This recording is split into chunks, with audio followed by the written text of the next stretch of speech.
Hi, everyone, and welcome to this panel for AGOYO's virtual program year.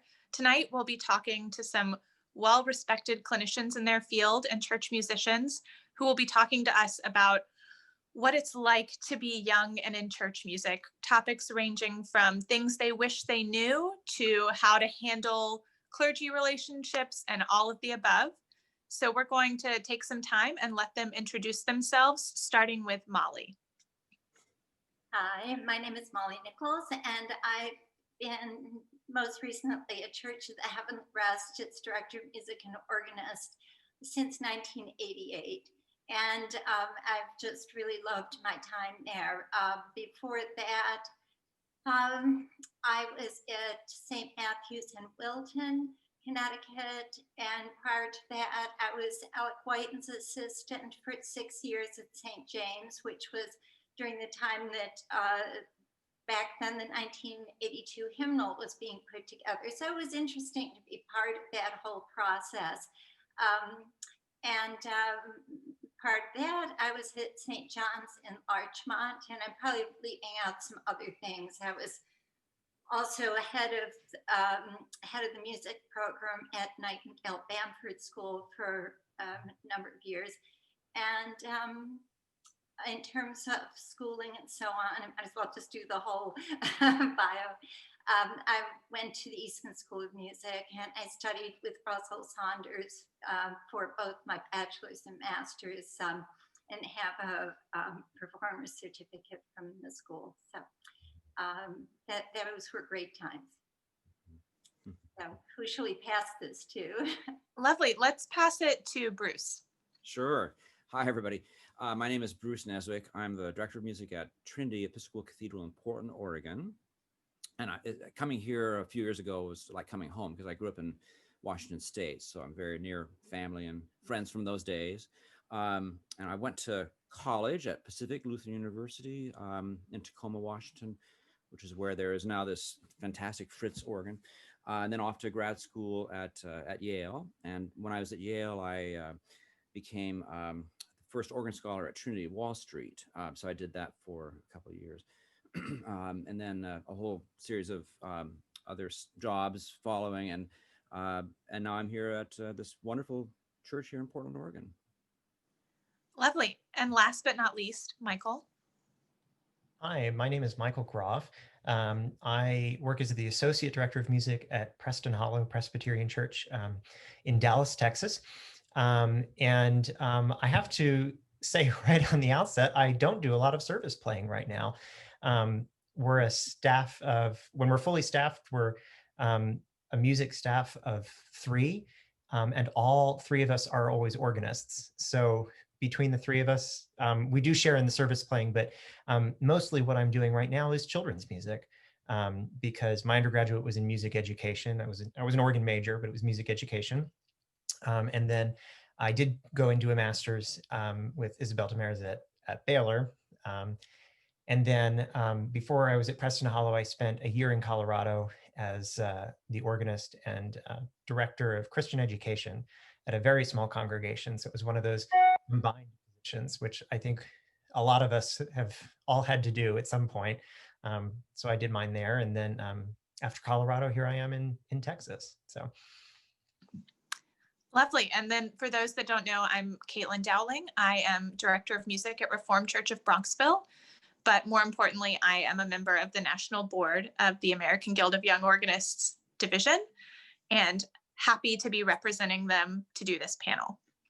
So we'll start with something that's pretty broad, but probably the main topic of this conversation, which is if you could say, let's say 3 skills that you wish you had learned about in school that have proved invaluable serving as director or associate. So 3 things that if we had a list of things they didn't teach us in music school, and the list is long, these would be the top 3 of your list.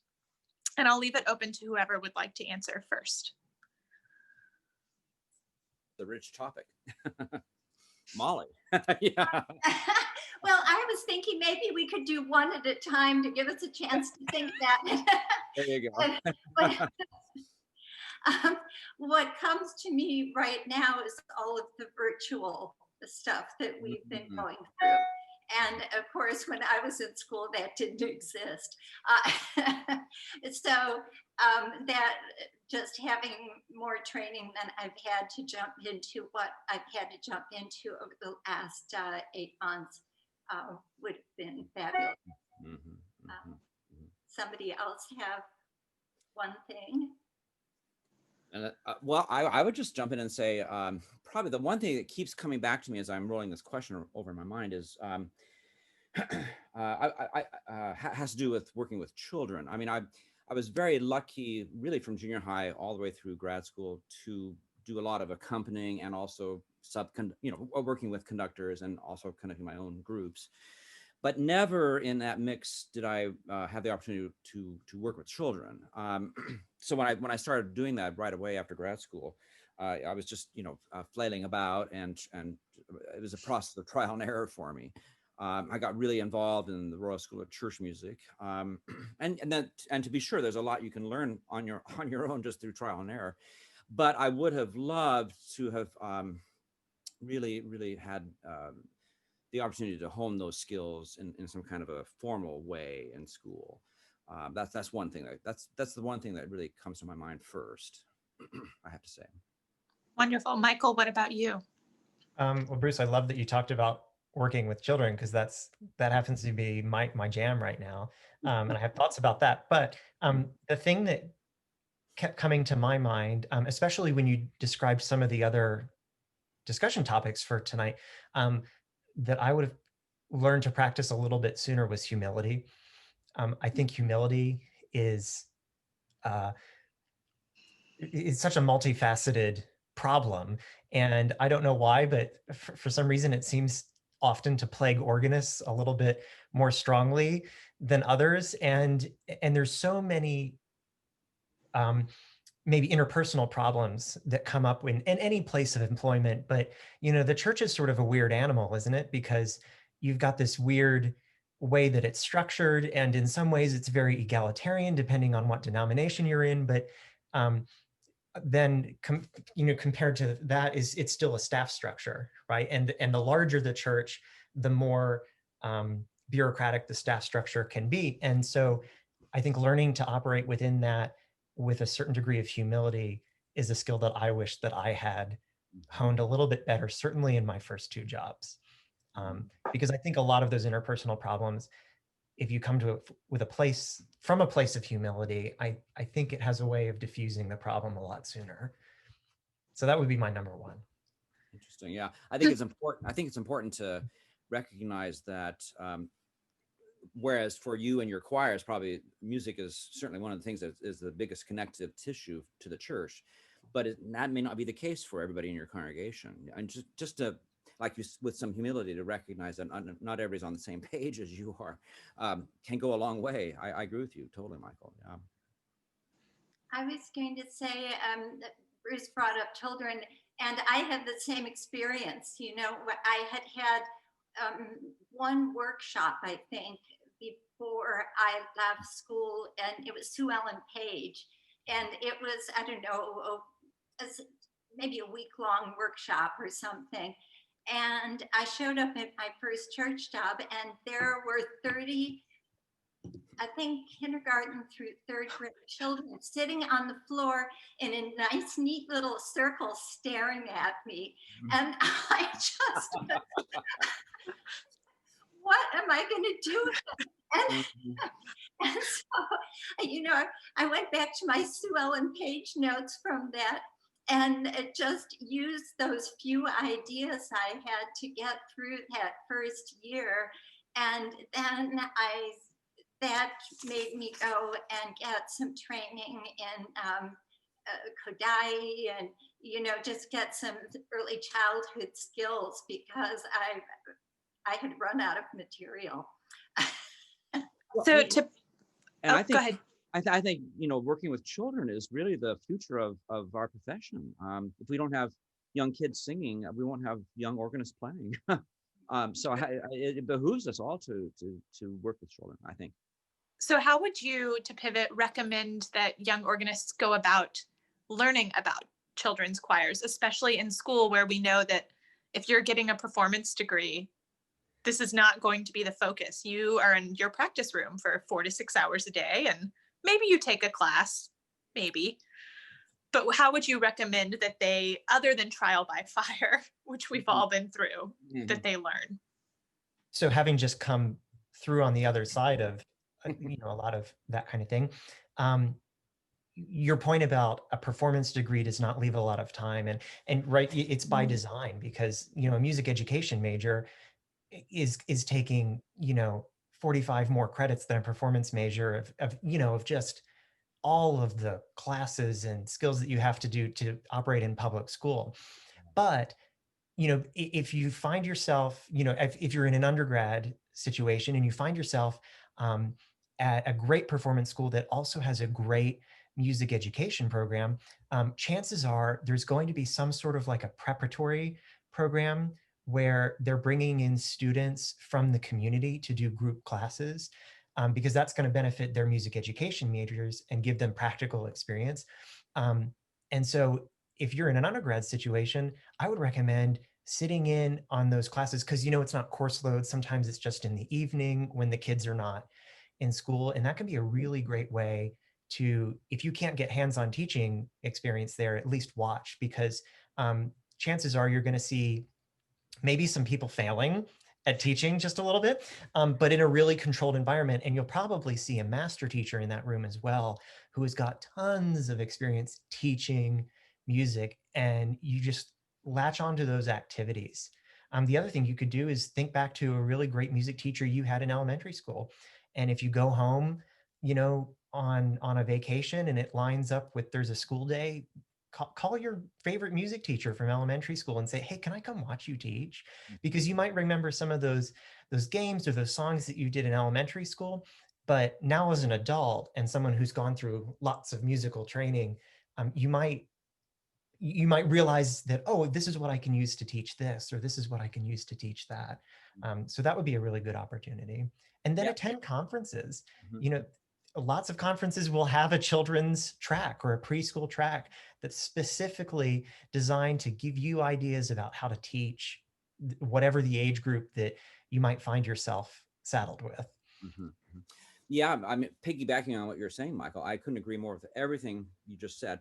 One of the things you can do that's kind of sharply defined is just attend one of the week-long summer courses of the Royal School of Church Music. And there you are a member of the choir. So you're with 30 to 40 to 50 adults singing with these treble choristers. But then when you're not rehearsing the ATV music, you're watching a conductor work with these choristers. And you're picking up all these valuable tips that Michael just mentioned. But also you're getting to know colleagues that maybe have had a little more experience than you that are also singing alongside you at these summer camps.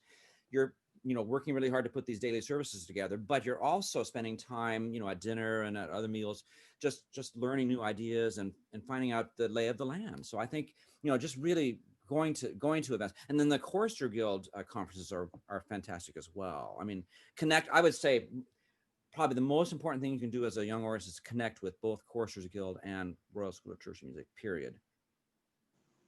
I'd agree with that.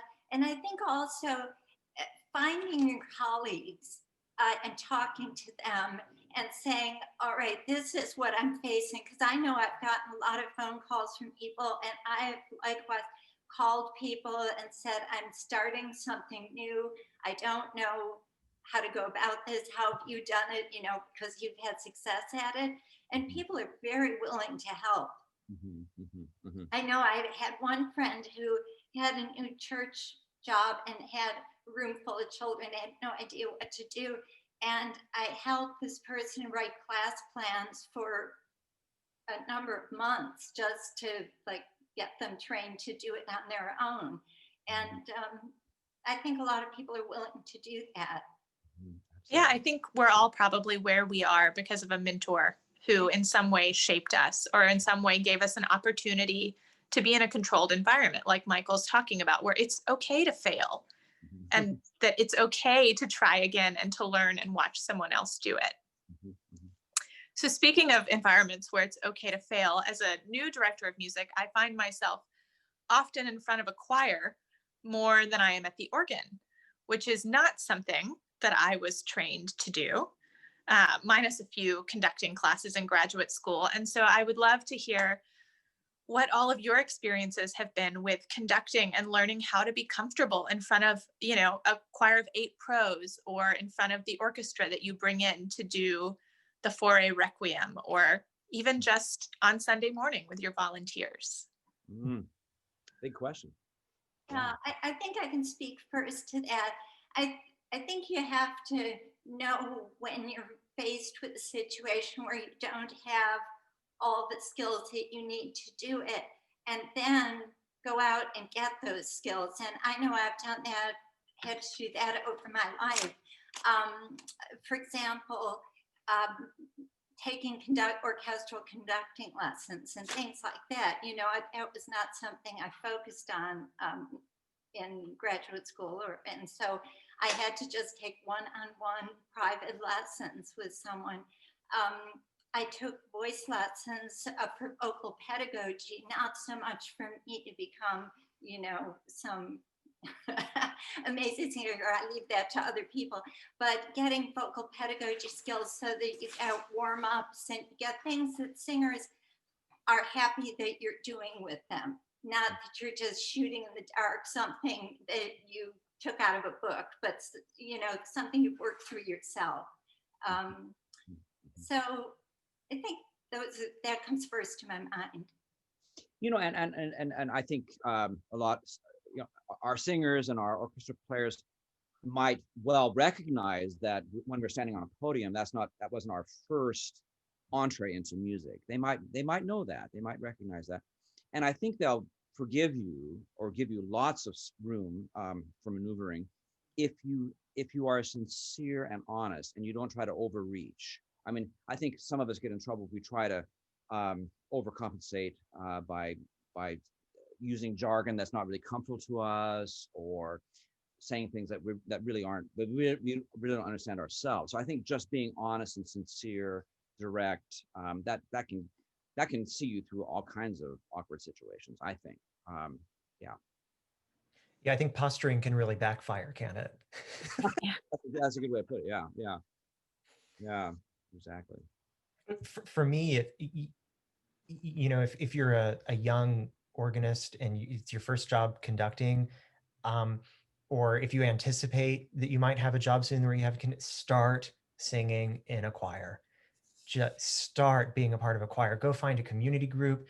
If you maybe you work for a Presbyterian church, find a Catholic church that has a great choir, because they might have Saturday Mass and a different rehearsal. That just be a part of a choir and learn about your own voice, especially if you're not comfortable with it, because the fastest route to identifying problems in your choir is being a good singer yourself, or at least a proficient singer yourself, so that when you hear something, you think, oh, I know what I have to do to my voice to make it sound like that, and I can walk back and correct it. And then I think if you haven't had much conducting experience, we all have the basic conducting skills. We all learn floor, door, window, ceiling, and we all get told to look in the mirror. I think that's really important. But the other thing that really helped me understand my body type is having a lot of movement classes. And I was just lucky enough to have that as part of, working with children in the ORF curriculum. But the more you understand how to move, the different things that you can do, going up, going down, I think that helps you be more expressive. And then just watch wonderful conductors. YouTube is a wonderful thing. Steal something from somebody. Well, in this virtual world, who can't you watch on Sunday morning? Yeah. For better or for worse. It's kind of amazing, yeah. But, Mollie's talking about conducting lessons, and Michael's talking about singing in choir, singing lessons, and that's all that is so important, so critical. I also think I want to add to that. I think also sensitive piano playing. I always say to my organ students, you're going to wind up spending most of your career in front of a piano, in front of singers. So it behooves you to. None of us need to, play Liszt and Chopin necessarily, and that's our calling. But can you play an art song with some sensitive touch? I mean, developing a sensitive touch, not overbearing, not crude, but helpful to singers. And just kind of knowing when to weave in and out of the rehearsal, not overplaying, not only in terms of dynamics, but just in terms of content. I think it is such a beautiful gift we can give to our colleagues. And I think if you're in school still, I think a great way to sort of capitalize on that is a lot of times your school will need a staff accompanist. I Yeah. know that I have played that 12 art songs and arias book in every imaginable key at least 50 times. And the benefit is sometimes it even pays. So it's a fantastic way to at least get some experience working with singers and knowing a little bit more about their instrument. Yeah, and playing the piano musically also informs the way we play hymns and anthems, I think. Not just our rehearsals. Bruce, I was thinking the same thing earlier. I was kind of thinking about what we might talk about today, and I didn't really know, but one of the things that came to my mind was piano and how, if sometimes people just don't want to play the piano. They maybe haven't worked with someone who's brought the joy out of playing the piano to them. Right. But once you're able to hear those shadings and all those possibilities, you can't ever hear music the same way, and you also can't play the organ the same way. So I really agree with that. Yeah. Yep. All those skills are so intertwined. It's amazing, I think. It's true. You really are the jack of all trades when you were the director or when you're the associate or whatever role you're serving in. So Michael brought up humility earlier, which I think will transition well into the next question of, obviously in school, we are very much taught how to play and how to perform. And through that, you learn how to be a, professional and a decent person. But then all of a sudden you're in a staff setting, often with different power dynamics and depending on the church you work in as to where you fall in line and who supervises you and who you supervise. So what is some advice that you would give someone about learning how to handle those staff dynamics, whether they be easy or whether they be more difficult because of your age or whatever it may be? I guess what comes to my mind first is having a sense of humor about things, not taking it all so seriously. Everybody cares so much about what they do. And once you realize that, and people come at things in different ways, have different personality types. And, sometimes you just have to let things happen and reflect on it and not be reactive. I don't know what you all think. Bingo. Yeah, absolutely right. Humility, that's an important word. A sense of humor. Not talking too much. that can be a helpful tool, I think. Yeah. I think also, I'm thinking back to my first, I had jobs, but then, that first job that you get right out of grad school or after undergrad, you come out with all of this knowledge and you sort of want to bring it to bear. And you can fool yourself into thinking that you have more knowledge than you actually do. Or even worse yet, that the people around you should be so grateful that you came to work here, that you deigned to work here. You know what I mean? And it's important to remember that other people have something to offer as well, and it is just as valid. It's just that maybe you have trouble seeing it because it's coming from a different perspective as yours, whether it's from experience or, in the sense of, planning a service with your pastor. They're maybe not coming to it from a musical sense so much as, this is what we're trying to get across theologically today. And so I think I don't know if that's really a recommendation, but just kind of being aware that I don't know, it's sort of a syndrome. And I know I'm not the only person who's operated this way. And I think back and I just cringe. I think, oh gosh, I can't, I thought, I just thought this was a toxic work environment. Turns out it was, a solid 60% me, you know, That's funny. and and that's where humility comes from. I wish and I cringe that I had had more presence, presence of mind to slow myself down, to not write that email right away, to to sit on it. Is that what you're going to say, Bruce? Just sit on it. I was just going to piggyback on what both of you just said. Another useful tactic can be to wait to respond, or if it's a challenging situation, maybe turn it into a meeting, an in-person meeting, or a Zoom meeting these days. But in fact, I just had a mildly challenging email from a parishioner a couple of days ago, and I got ready to type a response. And I said, no, I'm gonna actually suggest a Zoom meeting, and so we're gonna Zoom meet. But I just learned the hard way, and I'm still learning. I'm afraid, but I've learned the hard way that just dealing with difficult topics not by email or letter is preferable, at least for me anyway. Wonderful. And so, sort of related, but also not, another question that has been posed is, how do you handle the balance of, so we all love to perform in some way, shape, or form. How do you handle a balance of your personal career with your church career? Because as we all know, the Evensong recital series always fall on a Sunday. That is the most popular time for an organist to perform. But it's also the one day where your parish relies on you. And how do you handle that balance of taking engagements for your own career, but also being loyal to your institution and to your job? That's a really good question. Boy. Yeah, I'll start, Molly, or do you want me to dive in? Go for it, Bruce. I don't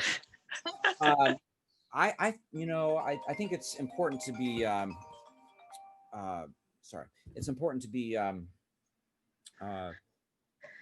as planned out as you can be. I think it's important to get all your music planned for the year at church, so that you're not scrambling at the last minute if you do have an engagement away. But it's also important to kind of have a schedule of your own personal engagements, and then take it to your supervisor, your boss, your head clergy person, and just say, what do you think of this? I mean, I've made these arrangements provisionally to cover my tracks when I'm away. I mean, is this going to work for you? Are you, so just and try to do it as early as possible. Try to do this as soon in the schedule as you can. I think that's and I think most large churches with multiple staff members, multiple clergy, most of those kind of places get that for our own enrichment as musicians.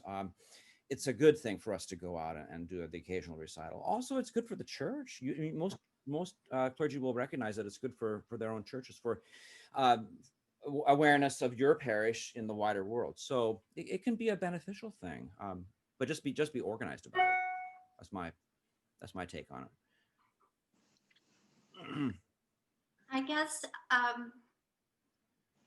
I would agree with Bruce that being organized when you do those things so you don't leave them in the lurch.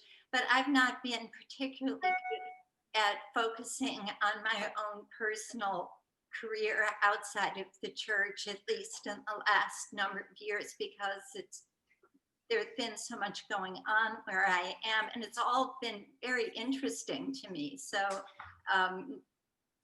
I've just focused on some other things, which have been fascinating. Yeah, of course. And I would say, I don't have my sights set on a concertizing career, but I do work at a church where we do have a concertizing organist, and it's Bradley Welsh. And so my suggestion to somebody who wants to, find themselves in a position where they're able to take, 8 or 12 Sundays off a year would be to get good at being a church musician so that you can get yourself into a job that will allow you the flexibility to grow that other part of your career that is important to you. Mhm, mhm. Yeah, I think that's great advice, especially transparency, sort of like Bruce said, that this is what I'm doing, this is when I'll be there, this is how it works. Mhm. And we are almost done, but one final question. So obviously young organists are often coming out of school and sort of running the audition circuit, which is no one's favorite place to be. And if there was a piece of advice you could give to someone auditioning, obviously we know prepare your music and show up and be professional. But if there was something you could tell people when they are taking a church job that has been beneficial or influential in your own career.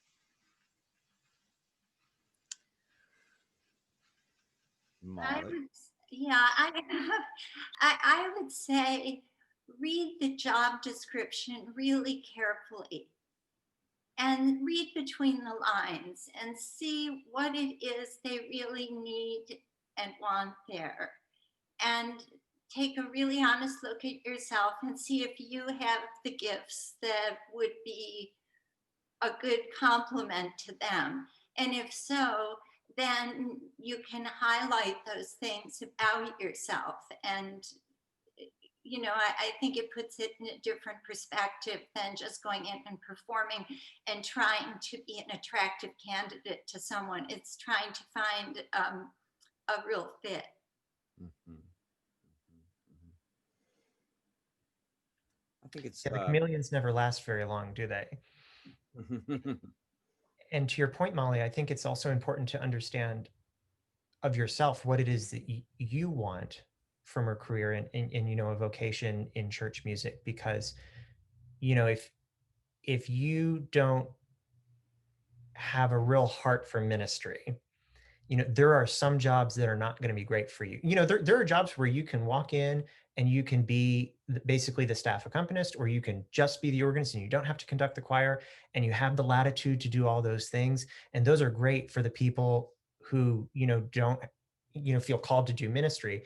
But if you're really great with, you know, working with people and navigating that and supporting people, because in some ways, in my job, I'm not a pastor, but I'm in a pastoral role for, you know, 200 choir members and 150 children. That's, you know, that's a lot of people if you don't like to be in ministry. And so, you know, so if you saw, you know, a job description like that, you know, sure, it seems like on paper like a good job, but if that's not something that you're interested in, you know, treating a job like that as just a way station to something that might be a better fit for you, it will never end well. Oh, that's so valuable. Yeah, I couldn't agree more. I just think it's important to know the particular parish, as Molly was saying, um, and know your own needs too, as she was saying, and also to know the extent to which you really have, like Michael said, a heart for this kind of work. I mean, it's not just about playing the organ and conducting choirs. It is about managing people, loving people, celebrating people, standing with them when they're going through hard times. It's everything. And if you don't think you, well, I would encourage you to pursue this line of work if that really is where you are called. I mean, that's it's a calling. It's a calling, and I think when you're auditioning, you know, a couple things to bear in mind. Don't talk about yourself incessantly. You know, it turns out that our parents were right. Don't say anything unless you were asked. You know, I mean, wait till somebody asks a question first, and then tell them where you went to grad school. But at the corollary to that is, you know, ask them questions about themselves. Show them that you're interested in them as people. You know, and use their names. That's something we've slipped away from in this world of ours, is the capacity to use each other's names. If there's, hopefully they'll be wearing name tags when they audition you, so you can say, Joe, I think, you know, I want to know more about your work. You know, I mean, just be as personable as you can be. I think that's most people on these search committees are not, you know, trained musicians. They're parishioners. They're folks that want to know that you have a desire to be part of their ongoing life. I think that's probably the most important thing. I think that that is fantastic advice. And I really appreciate you all taking some time out of your evening in very early January to do this. I know we're all still exhausted from Christmas, so I especially appreciate your willingness. And if there's anything else you would like to add before we close, feel free. But otherwise, we hope you'll join us again in February. And if you have any follow-up questions, feel free to email the AGOYO convener, Jillian Gardner, and she will direct them our way and we'll try to get them answered.